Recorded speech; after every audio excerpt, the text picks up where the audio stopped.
ప్రజాశీర్వాదంతో ఎన్నికల్లో గెలిచిన సీఎం రేవంత్ రెడ్డి అడుగడుగునా ప్రజలను మోసం చేస్తున్నారని ఎమ్మెల్యే పవార్ రామారావు పటేల్ అన్నారు. నిర్మల్ జిల్లా బైంసా పట్టణంలోని ఎస్ఎస్ జిన్నింగ్ ఫ్యాక్టరీలో బీజేపీ కార్యకర్తలతో కలిసి కాంగ్రెస్ ప్రభుత్వ ఏడాది పాలన వైఫల్యాలపై ఛార్జ్షీట్ను విడుదల చేసిన సందర్భంగా ఆయన మాట్లాడారు. హైడ్రా పేరుతో పేదల ఇళ్లు కూలగొట్టి బడుగు బలహీన వర్గాల వారికి మోసం చేశారన్నారు. మూసీ ప్రక్షాళన అంటూ ఆర్ఆర్ ట్యాక్స్ పేరుతో రేవంత్ రెడ్డి వసూళ్లకు పాల్పడుతున్నారన్నారు. కాంగ్రెస్ ప్రభుత్వం వచ్చిన తర్వాత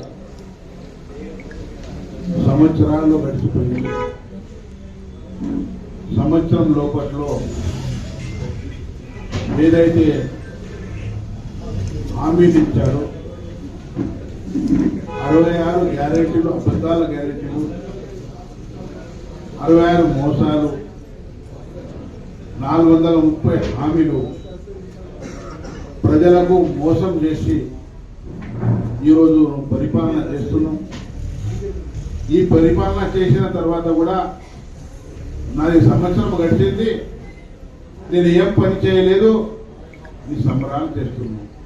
ఇదే సంబరాల్లో ప్రజలలో వస్తే మీ కాంగ్రెస్ పార్టీలో జాయిన్ అయిన బీఆర్ఎస్ నాయకులకు గుణపాఠం నేర్పుతారు మా తెలంగాణ ప్రజలని మీకు సభాముఖంగా మీకు తెలియజేస్తున్నాను. ఖచ్చితంగా నువ్వు గ్యారెంటీలు ఇచ్చి మోసాలు చేసిన ముఖ్యమంత్రి డబ్బు సంపాదించాలని హైడ్రా తీసినాం. డబ్బు సంపాదించాలని మూసా నది మీద ఉన్న బడుగు బలహీన వర్గాల చిన్న 400, 200, 40, 50 గదాల ఉన్న ఇళ్లను ఇలా కూలగొడుతున్నాం. నీకు ప్రజలు ఏదైతే ఆశీర్వాదం ఇచ్చారో ఈ ఆశీర్వాదం నీకు ఇదేనా? బడుగు బలహీన వర్గాలకు నువ్వు మోసం చేస్తున్నావు. మూసా నది అనుకుంటా ఏం చేస్తావు? మూసా నది చేసుకొని అన్ని డబ్బులు సంపాదించడం కోసమే.